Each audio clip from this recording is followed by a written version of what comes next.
que nous sommes dans le livre de Vaïkra, le troisième livre de la Torah, essentiellement où on nous parle des lois des korbanot, les lois des sacrifices. Le pasuk commence Vaïkra el Moshe. Vaïkra el Moshe, Dieu appelle à Moshe. Sur ça, le commentaire de Rashi nous explique.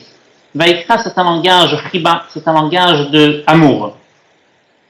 Akadosh Baruch Hu s'adresse à Moshe Rabbeinu avec un langage d'amour. La Chassidut, elle nous ramène qu'on ne nous dit pas qui appelle. Vaïkra, il appelle. Donc c'est l'essence de Dieu qui est au-dessus d'un nom, qui va exprimer son amour devant Moshe. Mais on sait que l'étincelle de Moshe se trouve chez chacun. Donc cette appellation qu'Hachem il fait n'est pas uniquement à Moshe, mais chaque juif d'entre nous est appelé par Hachem.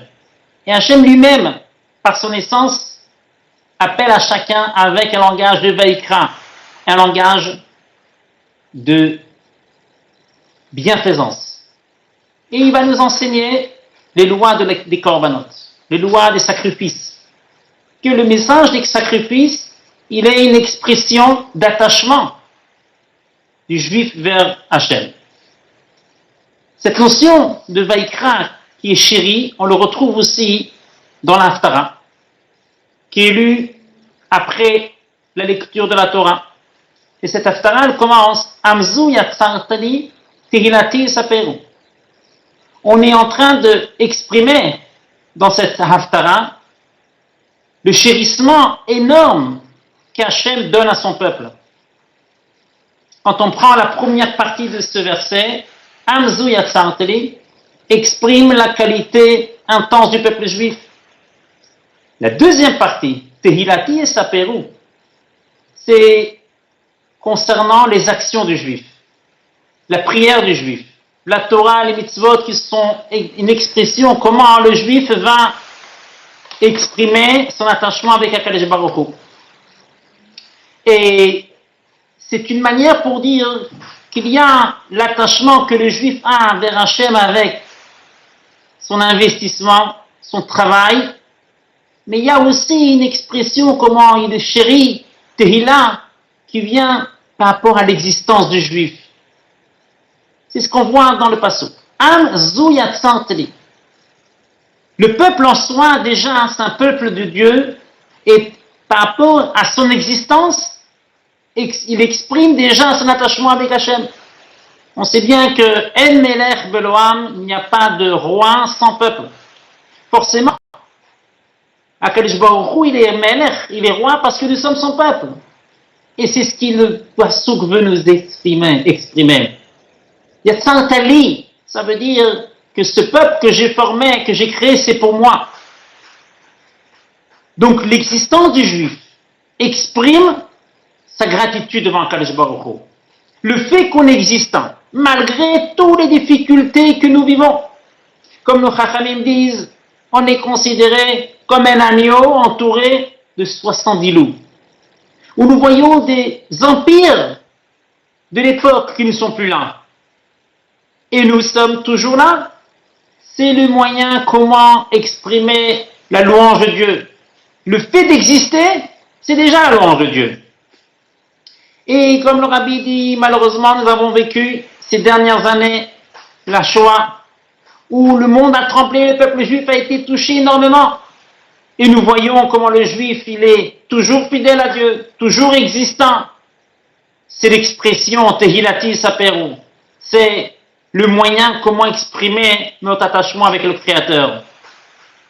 Donc de là, j'apprends comment Akadosh Baruch Hu nous chérit, chacun d'entre nous, et qu'il n'est pas lié avec notre investissement, notre attachement suite à nos actions. Le fait d'exister, c'est le moyen d'être attaché avec Hachem.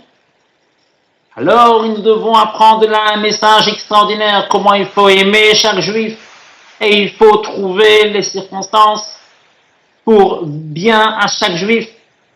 Et quand on a besoin d'éveiller l'âme, d'éveiller le juif pour s'attacher davantage par les actions, il faut le faire avec amour, il faut le faire avec un moyen comment exprimer qu'on est conscient que ce juif-là, c'est l'expression de l'existence de Dieu.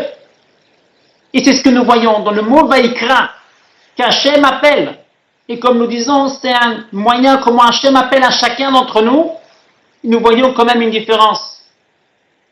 Hachem se dévoile à Moshe Rabbeinu. Moshe Rabbeinu est considéré le plus grand des prophètes juifs. Et lui, il a été appelé par Vaïkra. Nous voyons aussi, chez les non-juifs, chez les nations, il y a des prophètes. Parmi eux, le plus grand, c'était Bilham. Qu'Akadosh Baruch Hu s'adresse à lui, Vaïkar Elokim el Bilham. Et Rachid dit, cette différence, elle est basée sur une petite lettre. Chez Moshe Rabbeinu, c'est Vaïkra, le Vav Yud Kuf Resh Aleph. Tandis que chez Bilham, le Aleph ne figure pas. Donc, le mot Vaïkra exprime un chérissement. C'est un langage qui est utilisé chez les anges, comme on voit dans le verset Vekara Zelze. C'est un langage d'expression d'amour. Tandis que chez les prophètes non juifs, là-bas c'est Vaïkar, il n'y a pas le Aleph. Malgré que la ressemblance est énorme, mais la différence elle est basée sur la petite lettre, la lettre Aleph, qui fait toute la différence. Vaïkra, c'est un langage d'amour, un langage plaisant. Vaïkar, Vaïkra, avec le Aleph, donc ça exprime l'attachement, l'amour. Vaïkar, sans le Aleph, c'est un langage araï, touma, un langage passager, un langage d'impureté. Ce n'est pas une expression d'amour, ce n'est pas une expression de sainteté. C'est Aleph. C'est le Aleph, Alufo Shelolam. Le Aleph, c'est Akadosh Baruch Hu. Le Aleph, c'est la valeur numérique de 1. C'est pour nous exprimer comment Akadosh Baruch Hu s'attache avec le juif d'une façon unie, qu'on ne peut pas dissocier les juifs d'Akadosh Baruch Hu. Tandis que Vaïkar, sans le Aleph, c'est un attachement passager qui n'est pas lié avec un amour, qui n'est pas lié avec un enthousiasme. C'est un attachement d'impureté, un attachement de passage. Cette appellation qu'Akadosh Baruch Hu appelle non pas uniquement à Moshe Rabbeinu, mais il appelle ça à chaque juif, parce que chacun d'entre nous a cette étincelle de Moshe Rabbeinu. Et Akadosh Baruch Hu va se dévoiler à chaque juif, dans chaque génération, par amour, par chérissement. Et c'est ce que Rashi nous dit. Cette expression de Vaïkra, où c'est les anges qui l'utilisent, les anges n'ont pas de jalousie, ils n'ont pas de kin'a, ils n'ont pas de compétition. C'est pour exprimer comment Akadosh Baruch Hu nous aime. Il nous aime d'une façon comme on aime un enfant, comme c'est ramené qu'Akadosh Baruch Hu nous chérit beaucoup plus qu'un père peut aimer son enfant qui est né à son âge avancé. Et cet amour emmène l'ardut, l'union, et ça empêche tout ce qui est discorde, tout ce qui est compétition. Et cette expression extraordinaire qu'Akadosh Baruch Hu éveille chez chacun d'entre nous doit nous permettre de se renforcer dans la Havat Israël, dans l'amour du prochain, dans l'ardut d'Israël, dans l'unité du prochain. Puisqu'Hachem il nous aime et il nous dévoile cet amour, Vaïkra. Donc forcément, ça doit éveiller en nous aussi la volonté d'aller dans son chemin, d'aimer chaque juif. Et ça, c'est l'expression d'une vraie manière d'aimer. Forcément, avec cet amour, comme dans Tanya il ramène, que d'aimer un frère, on peut uniquement si on place notre existence sur les valeurs de Torah, sur les valeurs de la Neshama, sur les valeurs de l'âme, ou avec l'amour de l'âme, on retrouve notre attachement avec un autre juif, puisque nous sommes tous des enfants d'Akadosh Baruch Hu. Nous sommes tous liés par sa Torah. Nous avons tous le point commun. Donc c'est le seul moyen comment on peut exprimer notre amour. C'est quand on aime l'essentiel. On aime la Torah, on aime les mitzvot, on aime les juifs, c'est mon frère. Et aujourd'hui, plus que toujours, il faut prier pour tous nos frères, exprimer devant Akadosh Baruch Hu, Da'et Tzorateinu. Nous voulons avoir tous nos frères en bonne santé.